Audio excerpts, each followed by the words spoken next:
اس کی انہوں نے تمام لیگیسی خراب کر دی ہے اس ان پروفیشنل یوز سے، جس میں پی ایف کو کبھی بھی نہیں آنا چاہیے تھا۔ انہیں چاہیے تھا کہ وہ انکار کر دیتے کہ ہم ایک ایسے ملک پہ، ایک ایسی جگہ پہ، ایک سوسائٹی پہ جن کے پاس ایئر فورس نہیں ہے، ایئر فورس تو دور کی بات ہے، ان کے پاس کوئی پراپر ریگولر آرمی بھی نہیں ہے۔ میں سمجھتا ہوں کہ جس کو افغان آرمی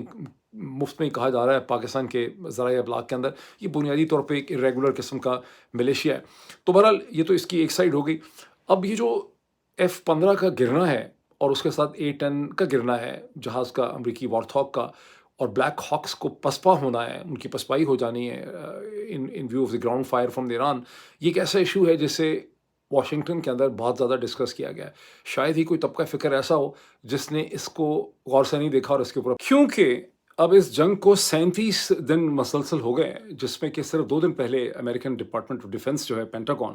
اس نے خود بریفنگ میں یہ بتایا ہے کہ ہم 12,300 آپریشنز کر چکے ہیں، حملے کر چکے ہیں، اور اسرائیل تقریباً 10,000 کر چکا ہے۔ تو 20-22 ہزار آپریشن کیے جا چکے ہیں، لیکن ایران کی جو فائٹنگ کیپیبلٹی یا کیپیسٹی ہے وہ ابھی بھی کھڑی ہوئی ہے۔ وہ جو سافننگ ہے جو ایک سکسیسفل گراؤنڈ آپریشن کے لیے یا کوسٹ لائن کو کیپچر کرنے کے لیے چاہیے، وہ ابھی تک آبٹین نہیں ہو سکی۔ Under the circumstances Donald Trump جو اپنی فوجیں اکٹھی کر رہے ہیں اور اپنی تمام ایک ایکومولیشن کر رہے ہیں ایسٹس کا، اور جو مسلسل سوچ رہے ہیں کہ مجھے گراؤنڈ آپریشن کرنا ہے اسٹریٹ آف ہارمز کو کھولنے کے لیے، ان کے راستے میں یہ جو کچھ ابھی ہوا ہے گزشتہ 48 گھنٹوں میں، اس سے ان کے راستے میں سیاسی مشکلات میں خاصا اضافہ ہو گیا ہے، بیکاز آف دا ڈبیٹ جو کہ اس وقت واشنگٹن کے اندر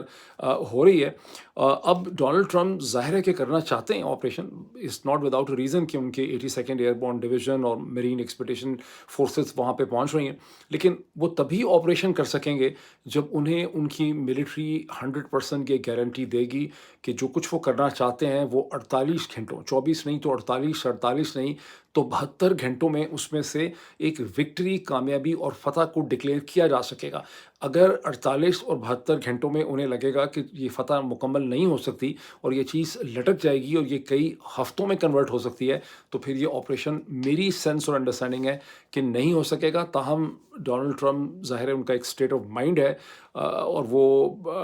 بڑا ایگریسو اسٹیٹ آف مائنڈ ہے، وہ کچھ بھی کر سکتے ہیں، لیکن میری سینس یہ ہے کہ جس طرح کی ڈیبیٹ ہو رہی ہے اور جو اس جنگ کے خلاف جو پوزیشن امریکہ میں لی جا رہی ہے مسلسل، جو مین اسٹریم میڈیا ہے اس کی طرف سے جو کالم لکھے جا رہے ہیں، جو ایکس آرمی کے آفیسرز، جنرلز، CIA کے جو لوگ بول رہے ہیں، جو تھنک ٹینکس میں بول رہے ہیں، جو ایکیڈیمکس بول رہے ہیں، جس قسم کا ریئیکشن، رد عمل اور اوپینین یورپ سے مسلسل مل رہی ہے، تو انڈر دی سرکمسٹانسز مجھے بڑا مشکل لگتا ہے کہ اس سٹیج پہ ڈونلڈ ٹرمپ اپنے آپ کو کنونس کر سکیں گے کہ میں ایک اور اس جنگ کے اندر ایک نئی جنگ جو ہے وہ شروع کر دوں۔ اب یہ وہ کانٹیکس ہے جس کے درمیان میں 3 اپریل کو فورن افیئرس کے اندر ایک آرٹیکل چھپتا ہے آف ہیوج سگنیفیکنس کا، جو چھاپا ہے فورن افیئرس میں جواد ظریف صاحب نے، جن کے نام سے آپ واقف ہوں گے، جو ایران کے فارمر وائس پریزیڈنٹ رہ چکے ہیں، فورن منسٹر رہ چکے ہیں، پرماننٹ ریپرزنٹیٹو اقوام متحدہ میں پرماننٹ جو ایمبیسڈر ہوتا ہے وہ رہ چکے ہیں، اور اس وقت کرنٹلی انہوں نے ایک تھنک ٹینک بھی کریٹ کیا ہے تہران میں، اور وہ ایسوسیٹ پروفیسر ہیں گلوبل اسٹڈیز کے تہران یونیورسٹی کے اندر۔ ان کا جو ایسے ہے جو چھپا ہے 3 اپریل کو فورن افیئرس میں، اس وقت فورن افیئرس کے اندر لیٹسٹ کی ٹاپ پہ آ رہا ہے۔ یہ بڑا ضروری ہے کہ آپ لوگ اس کو پڑھیں اگر آپ کے پاس فورن افیئرس کی سبسکرپشن ہے، ورنہ ان کی سبسکرپشن کوئی بہت مہنگی بھی نہیں ہے۔ اس کا عنوان ہے how Iran should end the war, how Iran should end the war, اور اس کا سب ٹائٹل ہے اے ڈیل تہران کوڈ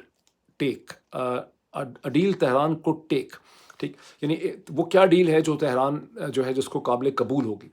اب جیسے کہ میں نے شروع میں کہا کہ یہ اس کی جو ساری ٹون اینڈ ٹینر ہے وہ ایسا ہے جیسے لکھا جاتا ہے فورن افیئرس میں کہ یہ ایک انڈیپینڈنٹ ایکسپرٹ نے، ایکیڈیمک نے لکھا ہے، جو تہران کو بھی ایڈوائز کر رہا ہے کہ اس کو کیا کرنا چاہیے، اور امریکہ کو بھی ایڈوائز کر رہا ہے کہ امریکہ کو کیا کرنا چاہیے۔ اس کی انڈیپینڈنٹ ٹون ہے، یہ ایران کی حکومت یا اسٹیبلشمنٹ کو ریپرزینٹ نہیں کرتا، لیکن اس کو جو بھی پڑھ رہا ہے یہاں واشنگٹن میں وہ انڈرسٹینڈ کرتا ہے کہ یہ ایک اسٹرکچرڈ پروپوزل ہے، ایک انٹیلیجنٹ ویو ہے جو ایران کی اسٹیبلشمنٹ نے امریکن اسٹیبلشمنٹ کے سامنے رکھا ہے، and it is not without a reason کہ یہ فورن افیئرس کے اندر پبلش ہوا ہے، جو امریکہ کی سب سے انفلوئنشیل اور سیریس پبلیکیشن ہے اس قسم کے معاملات کو ڈسکس کرنے کے لیے۔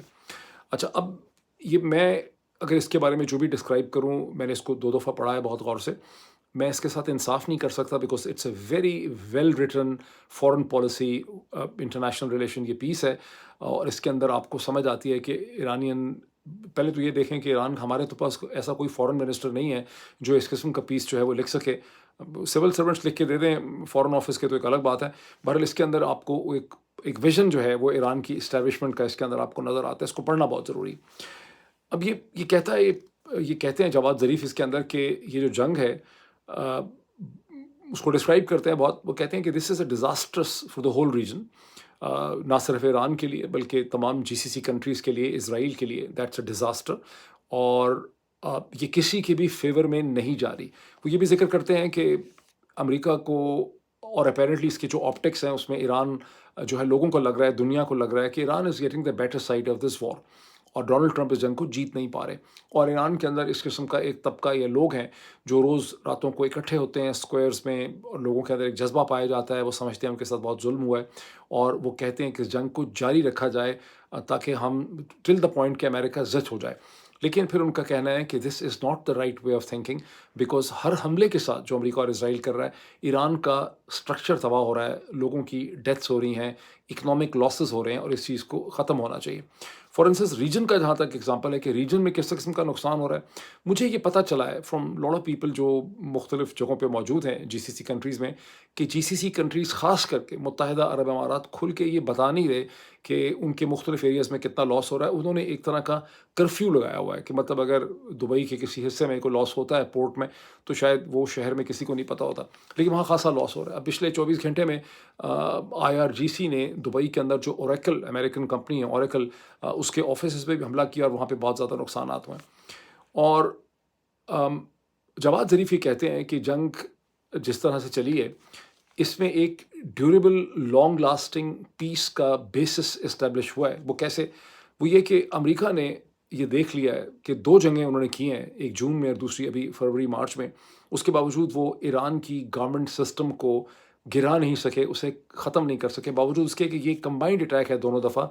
2 نیوکلیئر پاورز کا اگینسٹ ایران، جو کہ 40-50 سال سے سینکشن کنٹری ہے. لیکن اس کے باوجود اس کا جو پولیٹیکل سسٹم تھا اسے امریکہ ختم نہیں کر سکا. پھر وہ کہتے ہیں کہ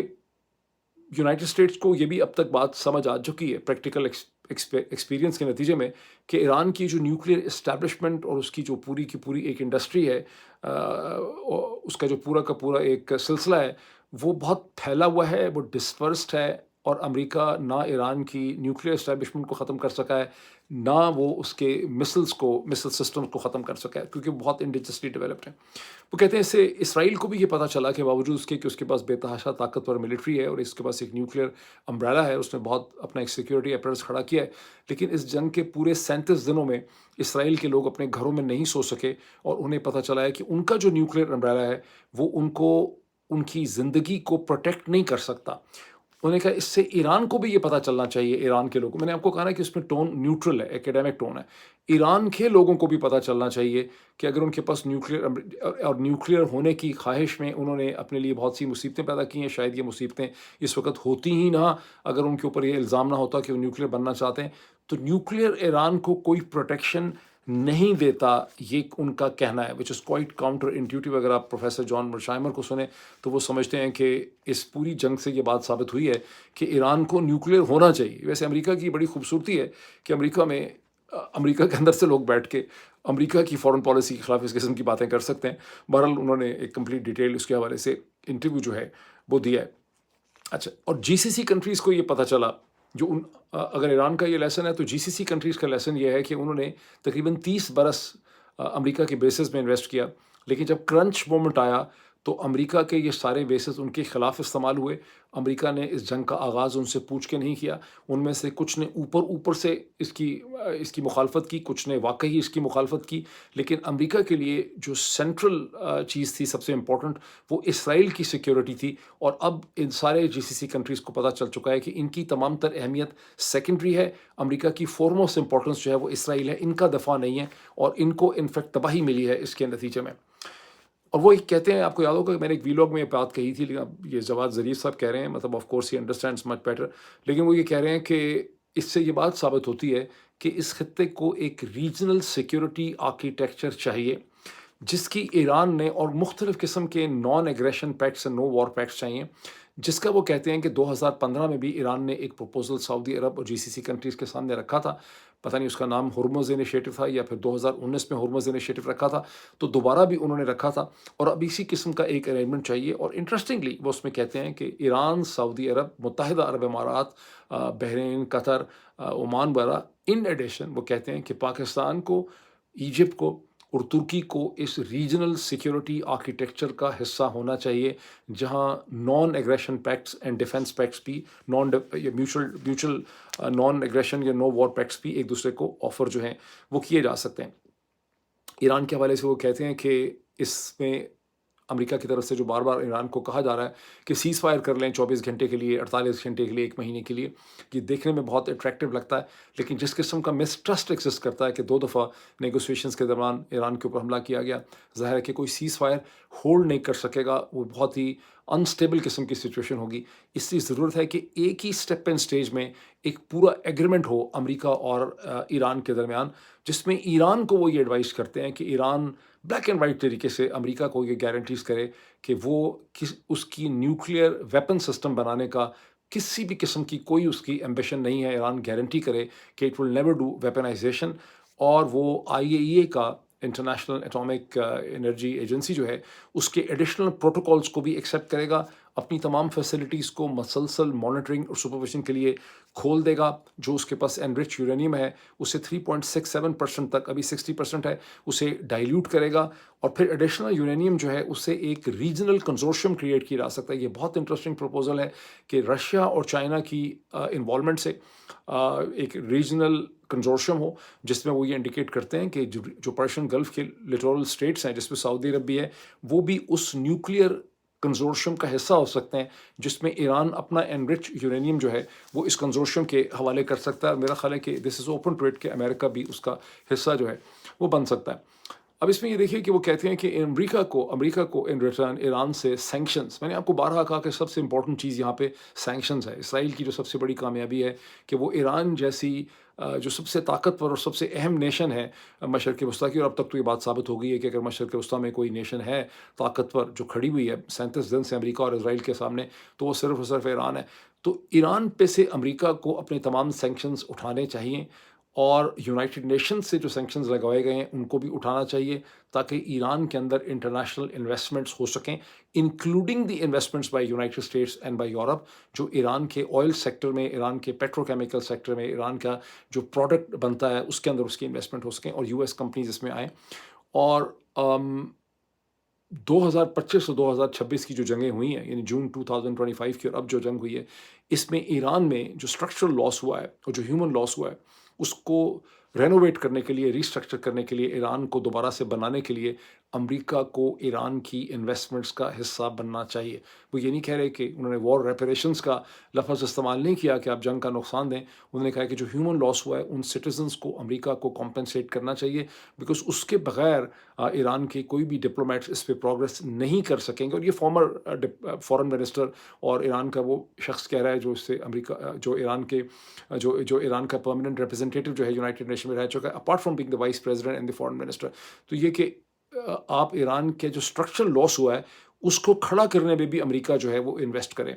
اور اسٹریٹ آف ہارمز کی جوائنٹ سپرویژن جو ہے وہ ایران اور عمان کے پاس ہو۔ انہوں نے یہ نہیں کہا کہ ہم ٹول لیں گے، وہ فیسیلیٹیشن کی بات کر رہے ہیں، لیکن ان ادر ورڈز یہاں پر عمان اور آپ ایک بہتر اکوموڈیشن دیکھ رہے ہیں عمان اور ایران کے درمیان میں اسٹریٹ آف ہارمز کی مینجمنٹ کے حوالے سے، دونوں اپنی سوورینٹی کو بھی اس کے اوپر جو ہے اسرٹ کر رہے ہیں، کیونکہ دوسری طرف سے یہاں پر بہت سی لابیز جو ہیں وہ یہ بھی کہہ رہی تھی کہ اسٹریٹ آف ہارمز ایران کے پاس ہونی ہی نہیں چاہیے، تو اب دوسری طرف سے یہ پروپوزل ہے کہ یہ سرے سے ہی ہمارے پاس ہونی چاہیے۔ وہ یہ بھی کہتے ہیں کہ جو سینکشنز کا رجیم تھا، اس نے اس پورے ریجن میں بہت کرپشن پیدا کی، ایران میں کرپشن میں بے انتہا اضافہ ہوا، سینکشنز کی وجہ سے بہت سے مافیاز پیدا ہو گئے جنہوں نے تیل کا ناجائز بزنس کیا، اور پھر اسی ریجن کا ایک انہوں نے کہا کہ ایک لالچی گریڈی کنٹری ہے، اس نے اس کا بڑا فائدہ اٹھایا۔ انہوں نے اس گریڈی کنٹری کا نام نہیں لیا، لیکن اشارہ سمجھ مجھے آ رہی ہے کہ متحدہ عرب امارات کی طرف ہے۔ اب میں اس پوائنٹ پہ اچھا میں نے جیسے شروع میں آپ کو کہا کہ یہ ایک بہت ہی خوبصورت تحریر ہے، اس میں بہت ڈیپتھ ہے، اس میں بہت سے آئیڈیاز ہیں، یہ بہت لمبی ہے، میں نے بالکل اس کے چھوٹا سا جسٹ آپ کو دیا ہے، اگر آپ کے پاس ایکسیس کر سکتے ہیں، میرا خیال ہے $32 ہے ایئر کی ایکسیس ہے آن لائن، تو آپ کو اس کو ضرور پڑھنا چاہیے، ادروائز میں چاہوں گا، میں کوشش کروں گا کہ میں ٹویٹر کے اوپر اس کا ایک ڈیٹیل نوٹ لکھوں، بلکہ میرا جو واٹس ایپ کا چینل ہے اس پہ بھی میں کوشش کروں گا کہ میں اس کی ایک سمری جو ہے وہ آپ کو بھیجوں۔ سینس میری یہ ہے، ویسے تو ڈونلڈ ٹرمپ بہت انپریڈکٹیبل ہیں اور یونیک ہیں اس لحاظ سے، میری سینس یہ ہے کہ 37 دن کی جنگ کے بعد امریکہ کے اندر اس جنگ کے خلاف اتنی ایک ریزسٹنس ڈیولپ ہو چکی ہے، at the level of media, at the level of ex military officials, at the level of think tanks, at the level of Congress, کہ اس سٹیج پہ ڈونلڈ ٹرمپ کے لیے کوئی بہت بڑا ایڈیشنل انیشیٹو لینا جو ایک نئی جنگ شروع ہو جائے، مجھے خاصا مشکل لگتا ہے۔ یہ میری ایک سکس سینس ہے، لیٹ سی کہ ایسٹر کی چھٹیاں ختم ہوتی ہیں یہ اگلے 48 گھنٹے میں کیا ہوتا ہے۔ اب آئیں ہم ذرا پاکستان کی طرف، متحدہ عرب امارات، سعودی عرب، ڈار صاحب وہاں پہ کیا کہانی ہے۔ ڈان اخبار میں بابر سجاد سید جو ہیں، جو بہت ہی ان کے ایک ریسپیکٹڈ کورسپونڈنٹ ہیں نیشنل سیکورٹی کے حوالے سے، فارن افیئرس کے حوالے سے، امریکہ میں بھی ایک سال ولسن سینٹر کے ساتھ لگا کے گئے ہیں، very is a great east for Dawn in Pakistan. تو باقر سجاد سید جو ہیں انہوں نے 2 سٹوریز پبلش کی ہیں ڈان میں، فرائیڈے اور سیٹرڈے کے درمیان، بلکہ کہہ لیں فرائیڈے کو ہی، جس میں وہ کہتے ہیں کہ ایک ان نیمڈ آفیشل نے سلیکٹ میڈیا سے بات کی۔ اب مجھے اور سورسز سے پتہ چلا ہے کہ جو ان نیمڈ آفیشل ہیں یہ اور کوئی نہیں ہے، یہ پاکستان کے foreign minister and deputy prime minister جناب اسحاق ڈار صاحب ہیں۔ اور ڈار صاحب نے اس میں ان کو کہا کہ جے ڈی وینس کے ساتھ، امریکہ کے ساتھ ہماری بڑی اچھی بات چیت چل رہی تھی ٹاکس کے حوالے سے، امریکہ ہم پہ ٹرسٹ کرتا ہے، اور جے ڈی وینس کا پورا پلان تھا کہ وہ اسلام آباد آئیں اور ایرانین آفیشل سے ملیں، لیکن سم اور دی ادر یہ ہے کہ ایران جو ہے انہوں نے اس پہ پروگرس نہیں کی، جس کی وجہ سے یہ سارا کا سارا پروسیس جو ہے وہ سٹک ہو گیا، ادروائز ہم اس پہ بڑی پروگرس کرتے۔ پھر ڈاکٹر صاحب نے یہ کہا کہ وہ بڑے حیران ہیں، ان کو بڑی حیرانگی ہے کہ باوجود اس کے کہ ایران کو اس کی نیوی اور ایئر فورس وغیرہ سب تباہ ہو چکی ہے، نیوی اور آرمی، اس کے باوجود ایران نے ان بات چیت میں کو بہت زیادہ پیش رفت نہیں کی، انہوں نے ریلکٹنس شو کی ہے۔ آپ میں سے بہت سے لوگ شاید دیکھ چکے ہوں کہ پروفیسر ولی نصر جانز ہاپکن یونیورسٹی کے جو فارمر ڈین بھی ہیں وہاں پہ، انہوں نے میرے خیال کرسچیانہ مانپور کو کسی کو انٹرویو دیتے ہوئے کہا کہ ایران کی لیڈرشپ میں یہ خوف پایا جاتا تھا، یہ شک تھا ان کو کہ ڈونلڈ ٹرمپ کا جو پروپوزل ہے اسلام آباد میں ٹاکس کا، یہ در حقیقت ایک ٹریپ ہے جس کے ذریعے ایران کی وہ سپریم کی لیڈرشپ جو اس وقت ہڈن ہے اس کو موبیلائز کر کے باہر نکالنے کا پلان تھا، تاکہ ان کو ٹارگٹ کیا جا سکے۔ انہوں نے یہ نہیں کہا کہ ٹارگٹ کون کرتا، اسرائیلی ٹارگٹ کرتے، امریکن ٹارگٹ کرتے، یا پاکستان میں کچھ ان کے ساتھ ہو جاتا، لیکن انہوں نے اس کی طرف انہوں نے یہ کہا۔ اور اشارہ یہ بھی ہے کہ جس طرح سے کمال خارزائی صاحب جو ہیں، جو فارن منسٹر تھے ایران کے اور اس وقت ان کے تھنک ٹینک کو ہیڈ کرتے ہیں، وہ 2 دن پہلے زخمی ہو گئے، ایک پروبیبلی یہ بھی پتہ نہیں کس کی اسٹرائک تھی، غالباً اسرائیلی ایئر اسٹرائک تھی۔ اب یہ بھی بتایا جاتا ہے کہ ان کی اہلیہ جو ہیں وہ اسی حملے میں جاں بحق ہو گئی ہیں بیچاری۔ تو اس سے آپ کو اندازہ لگ سکتا ہے کہ ایران کے اندر اس کے حوالے سے کس قسم کی سچویشن۔ پھر وہاں سے ایک رپورٹر نے ان سے یہ پوچھ لیا کہ اسی ڈسکشن میں ڈار صاحب سے، کہ یہ پاکستان نے سعودی عربیہ کے ساتھ جو ڈیفنس پیکٹ کیا، یہ کس قسم کا ڈیفنس پیکٹ ہم نے کس ٹائمنگ میں کر لیا ہے جس کی وجہ سے ہمیں ایران کے ساتھ جنگ کرنی پڑ سکتی ہے؟ کیونکہ اس سے پہلے ڈار صاحب یہ کہہ چکے تھے کہ ہم نے ایران پہ یہ بات واضح کر دی ہے کہ اگر خدا نخواستہ جنگ ہوگی تو پھر ہم سعودی عرب کے ساتھ کھڑے ہوں گے مکمل، کیونکہ ہمارا ان کے ساتھ ڈیفنس پیکٹ ہے۔ اتنا عجیب و غریب ڈیفنس پیکٹ ویسے کسی نے کیا نہیں آج تک کسی کے ساتھ، یہ اتنا عجیب و غریب ہے جس کی کوئی انتہا نہیں۔ تو ڈار صاحب بڑے غصے میں چلے گئے جب اس نے یہ سوال پوچھا، اور ڈار صاحب نے کہا کہ پاکستان کے لوگ جو ہیں وہ حرمین شریفین سے شدید محبت کرتے ہیں اور اس کی آن پہ کٹ مرنے کو تیار ہیں، ہر پاکستانی اس پہ مرنے کو تیار ہے، اور ہم بالکل سعودی عرب کی خاطر ہر قسم کی جنگ وغیرہ جو کریں گے۔ جنگ ویسے میرے خیال ڈار صاحب کو اندازہ ہو چکا ہے میری طرح کے اس سٹیج پہ شاید وہ والی جنگ ہونی ہی نہیں ہے جس میں سعودی عرب کے بہاف پہ ان کو لڑنا پڑ جائے۔ انہوں نے یہ کہا کہ متحدہ عرب امارات جو ہم سے خوش نہیں ہے، اور ان کا ہم پہ بہت پریشر تھا، اور وہ اچھا یہ ایک انٹرسٹنگ پوائنٹ ہے، انہوں نے کہا کہ میں نے پرائم منسٹر کو کہا ہے کہ یا اتنا ہمیں تنگ کرتے ہیں تو منہ پہ مارے ان کے۔ اب یہ ویسے اخباروں میں چھپا نہیں، لیکن مجھے کسی نے ادروائز بتایا کہ ڈار صاحب نے وہاں پہ کہا کہ ان کے منہ پہ ماریں یہ پیسے ان کے، اور اب پاکستان $3.5 بلین جو ہے وہ اس مہینے کے یعنی اپریل کے آخر سے پہلے متحدہ عرب امارات کو واپس کر رہا ہے۔ اب اس میں امپریشن یہ دیا جا رہا ہے کہ متحدہ عرب امارات نے، پاکستان نے ایران کے ساتھ بڑی لائلٹی کی ہے، متحدہ عرب امارات کی شاید پاکستان سے کوئی ایکسپیکٹیشنز تھیں جنگ میں، وہ پوری نہیں ہوئیں، جس وجہ سے انہوں نے اپنے پیسے فوری طور پہ کہا کہ واپس کرو ہمارے پیسے۔ یہ ایک اور بات ہے کہ اخباروں سے یہ بھی پتہ چل رہا ہے کہ متحدہ عرب امارات سے 2019 سے پاکستان نے یہ ریوالونگ فنڈز رکھے ہوئے تھے فوریکس ریزروز کے طور پہ اپنی آئی ایم ایف کی ریکوائرمنٹس پوری کرنے کے لیے، اور متحدہ عرب امارات ہر دفعہ جب ان کو دوبارہ رینیو کرتا تھا اس فیسلٹی کو،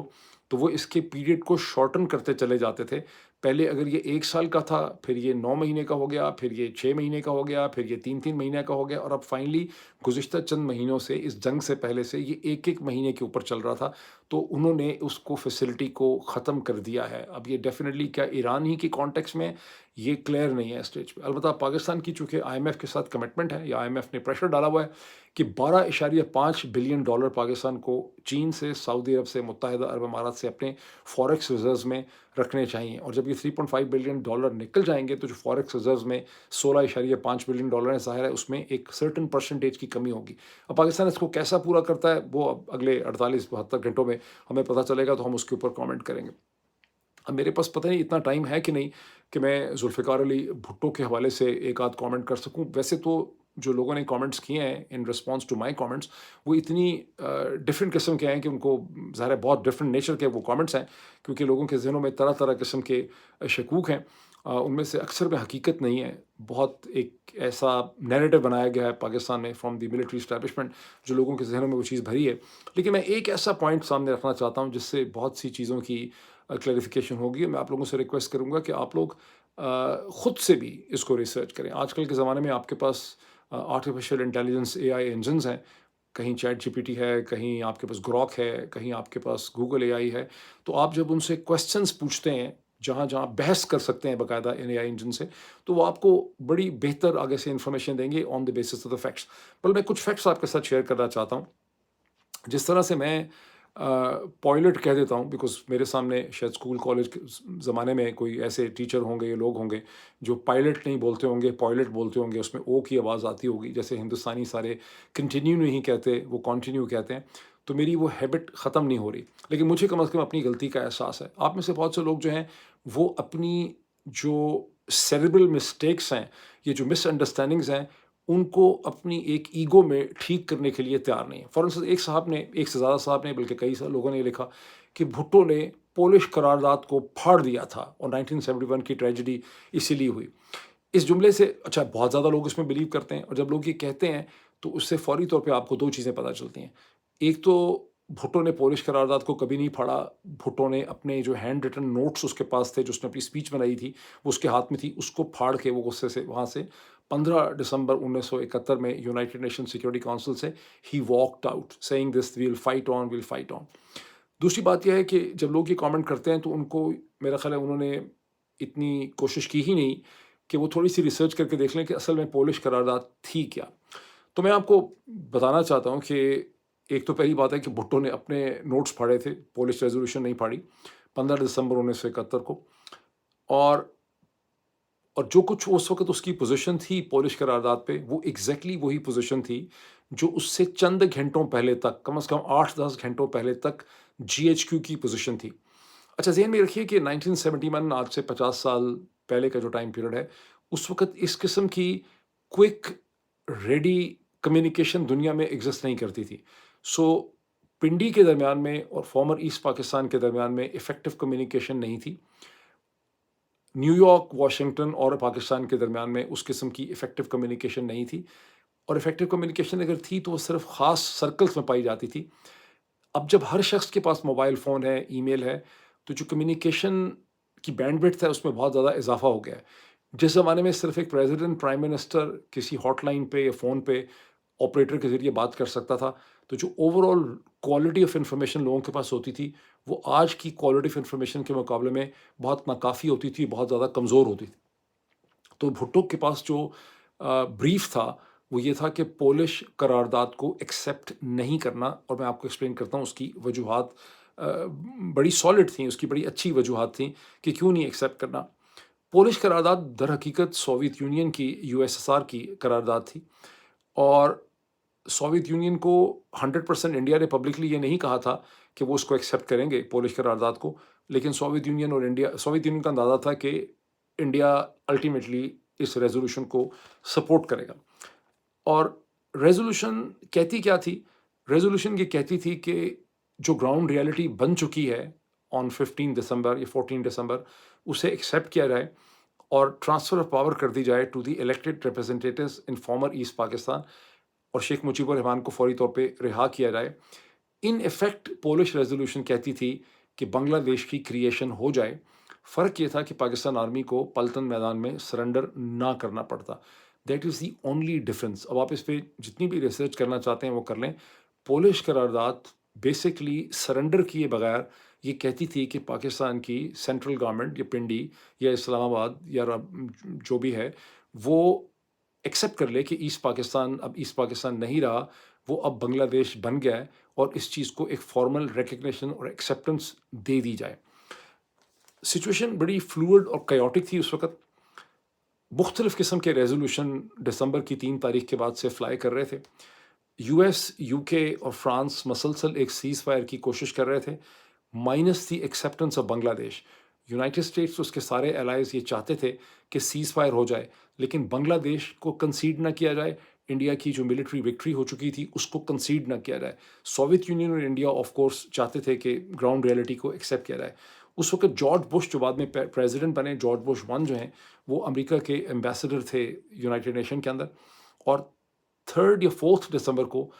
یونائٹڈ اسٹیٹس نے ایک یونائٹڈ نیشن سیکورٹی کونسل میں قرارداد اپروو کروائی جس کو 11 ووٹ ملے، صرف 2 ووٹ اس کے خلاف تھے۔ سوویت یونین اس کو ویٹو کر دیا، اور امریکن ریزولوشن کی کہتی تھی کہ فوری طور پہ سیز فائر ہو اور تمام فورسز پری وار پوزیشنز کے اوپر چلی جائیں۔ اسی قسم سے ملتی جلتی ریزولوشن جو ہیں وہ برٹن، فرانس اور اٹلی جو ہیں وہ وہاں پہ لا رہے تھے، اور یہ سب پاکستان کی سائڈ کے اوپر تھے، گو کہ امریکہ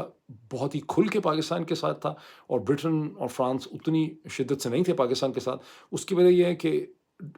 پریزیڈنٹ رچرڈ نکسن کا جو مین یعنی ان کا جو مین بندہ تھا ہنری کسنجر، وہ ٹوٹلی طور پہ پاکستان کے ساتھ اس کی ہمدردی تھی، بیکاز پاکستان نے اس سے کچھ مہینے پہلے ہی ان کو چائنا یونائٹڈ اسٹیٹس جو ایکسیس تھی وہ کی تھی، اس میں پاکستان کا بڑا رول تھا، تو نکسن کسنجر ایڈمنسٹریشن کو پاکستان سے بہت زیادہ ہمدردی تھی۔ اب پاکستان میں جو دوسرا نیریٹو بیچا گیا وہ یہ کہ ایسٹ پاکستان کی ٹریجڈی سم ہاؤ اور دی ادر امریکہ کی سازش تھی، امریکہ نے پاکستان کی مدد نہیں کی، 7th فلیٹ آیا اس نے کچھ نہیں کیا۔ تو امریکہ نے ہر طرح سے کوشش کی کہ پاکستان کو بچایا جائے، لیکن حالات ان کے کنٹرول سے باہر تھے۔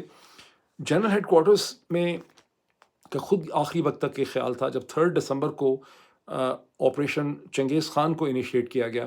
ایسٹ ویسٹ پاکستان کی سائڈ سے، تو خیال یہ تھا کہ آپ ڈھاکہ کے اوپر یا ایسٹ پاکستان پہ جو انڈین پریشر ہے اس کو ریلیو کریں گے، لیکن وہ لینے کے دینے پڑ گئے، اور آپریشن چنگیز اس مقصد میں بالکل ناکام ہو گیا۔ ہندوستان نے آپریشن چنگیز کو بہت آسانی سے ہینڈل کر لیا، اور ایک فارمل ڈیکلیریشن وار کرنے کا اندرا گاندھی کو موقع مل گیا، اور 3 دسمبر کو فارملی، گو کہ انڈین آرمیز پہلے ہی ایسٹ پاکستان کے اندر موجود تھیں، لیکن 3 دسمبر کے بعد انہوں نے بہت تیزی سے پیش قدمی کی، اور لٹرلی 12 دن میں وہ ڈھاکہ پہنچ گئے۔ اور وہ اس انڈین آرمی کی کامیابی سے زیادہ یہاں پر جنرل نیازی کی ناکامی یہ تھی کہ ان کا پورا جو پیراڈائم تھا فورٹرس کا، جو نے ایک فورٹرس ایسٹ پاکستان بنایا ہوا تھا، اس میں ان کے جتنے گیرزنز تھے ان کی انڈین آرمی سے کبھی لڑائی ہوئی نہیں۔ انڈین آرمی سیدھی ڈھاکہ پہنچ گئی، اور جو پاکستان آرمی کے سارے گیرزن انٹیکٹ تھے، جن کا لاس بہت کم ہوا، ان کو کبھی بھی انڈین آرمی نے اس طرح سے انگیج کیا ہی نہیں۔ اور جب انڈین آرمی ڈھاکہ کے باہر آ کے کھڑی ہو گئی، اس نے ڈھاکہ کا سراؤنڈ کرنا شروع کر دیا، تو جنرل نیازی کے ہاتھ پاؤں جو ہیں اس وقت پھول گئے، اور جنرل ہیڈ کوارٹرز کی پنڈی میں اور امریکنز کی اور برٹش کی خیالات کی توقعات یہ تھیں کہ پاکستان آرمی اور کئی دن تک ہولڈ کر سکتی ہے اور یونائٹڈ نیشن میں کچھ نہ کچھ ہو جائے گا۔ اس لیے امریکن ایڈوائس اور امریکن ایڈوائس خاص کر کے یہ تھی کہ پولش ریزولوشن کو وہ بہت شک سے دیکھتے تھے، وہ سمجھتے تھے کہ یہ ایک سوویت یونین سٹروک انڈیا کی ایک کوشش ہے، اس لیے وہ اس سے سمپیتھیٹک نہیں تھے۔ اب یہاں پہ جو فائنل چیز ہوتی ہے کہ بھٹو کا جو بریف تھا کہ پولش ریزولوشن کو نہیں ایکسیپٹ کرنا، آخری وقت میں جب بھٹو پولش ریزولوشن کا اپنے کاغذ پھاڑ کے وہاں سے نکل رہا تھا، تو اس سٹیج کے اوپر میں نے کمیونیکیشن کا آپ کو شروع بتایا، کمیونیکیشن بڑی پور تھی، تو یحییٰ خان نے بھٹو کو اس وقت یہ کہنا چاہا، وہ فون کال بھٹو نے اٹینڈ نہیں کی، وہ اٹینڈ نہیں کر سکا، وہ کہنا چاہا کہ پولش قرارداد کو آپ ایکسیپٹ کر لیں، بیکاز اس وقت اسے جنرل نیازی نے یہ کنوے کر دیا یحییٰ خان کو کہ صورتحال بہت زیادہ خراب ہو چکی ہوئی ہے، لیکن اس وقت بھٹو پولش قرارداد سے کو نفی کر کے باہر وہاں سے نکل چکا ہوا تھا۔ اس کو آپ لوگ چیک کریں، پولش قرارداد کی صرف سگنیفیکنس یہ ہے کہ سرنڈر نہ کرنا پڑتا، ادروائز پولش قرارداد یہ کہتی تھی کہ پاکستان کی آرمی جو ہے وہ 72 گھنٹوں میں ایسٹ پاکستان کو ایویکویٹ کرے اور اس کے کانسنٹریشن پوائنٹس پہ پہنچے جہاں سے اس کو ایویکویٹ ہونا۔ ان ادر ورڈس پولش قرارداد بذات خود ایک سرنڈر کی قرارداد تھی۔ اب آئی ڈونٹ نو کہ لوگ اس کے بارے میں کیا سمجھتے ہیں۔ ابھی اتنا ہی، پھر آپ سے ملاقات ہوتی ہے۔